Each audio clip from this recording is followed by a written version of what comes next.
The next person that it's coming here, Jay Watts, a long-time member of our community. He wants to say member, but he has actually have worked really, really hard for the rights of our community. So thank you so much, Jay. Thank you, Damian. Wow, from up here, there's so many more people than I felt when I was standing down there. So there's so many beautiful people here. Thank you all for showing up and supporting our kids. So I'm here today speaking on my own behalf about my own experience as a Rhode Islander and as a longtime advocate for the trans community. You may know me from my various roles within the community, but before all of those roles, I was just a trans young adult struggling to find support and access to medical care. And that medical care saved my life.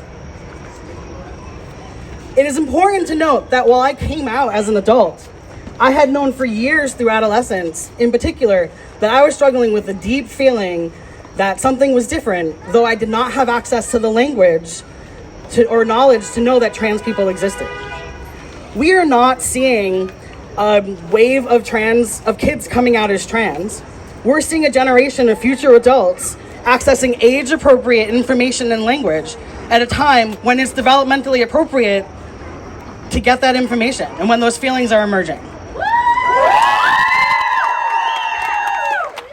This generation has access to scientifically sound and medically necessary interventions when the time is right.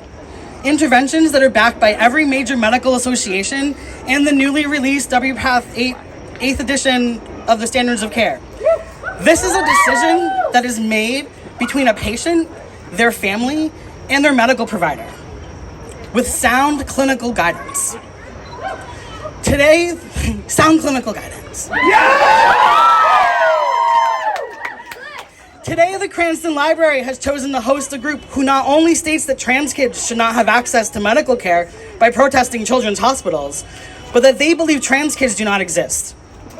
Denying the existence of trans kids, that trans adults could have once been trans kids, is inherently violent.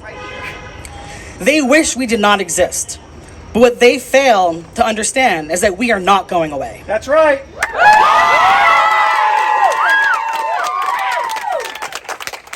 So the library, this library has been a safe place for the community to gather. And in just my time working in Rhode Island in the past 15 years, I have seen several really meaningful events take place here. Ironically, the most meaningful event was a community meeting in the very room that is being used tonight to sow lies and hate about the community, where we held a community forum to talk about the need for medical care and access to health insurance. The work that came out of that group that held that meeting in that exact room in 2014 developed into the infrastructure and the programs that exist today to provide gender-affirming medical care across the state. Now, while what's happening today does not take away that history, it does put a stain on our connection and trust in this library. That's right. Yes. When I now think about that room in this space, I will think about the library that allowed a group to use the space to spread hate and lies about the existence of trans people, and that the Cranston Library thinks that's okay. And so I ask again, what is the library going to do to provide a safe and inclusive space when they allow people to hold an event under their name that will cause harm? How will trans people ever feel safe in that space again? And we're waiting for the library to tell us what they're gonna do about that. This is not acceptable. And for those of you, this is your library, your kids come here and use this space. We know how often it is that queer kids seek out the library as their sanctuary. And this message is sending the space that this is not a safe place for them. And it is so important that all of you have turned out today to tell them that that small group of people inside with very small minds filled with hate do not speak for the community of Cranston. Thank you all for coming out today.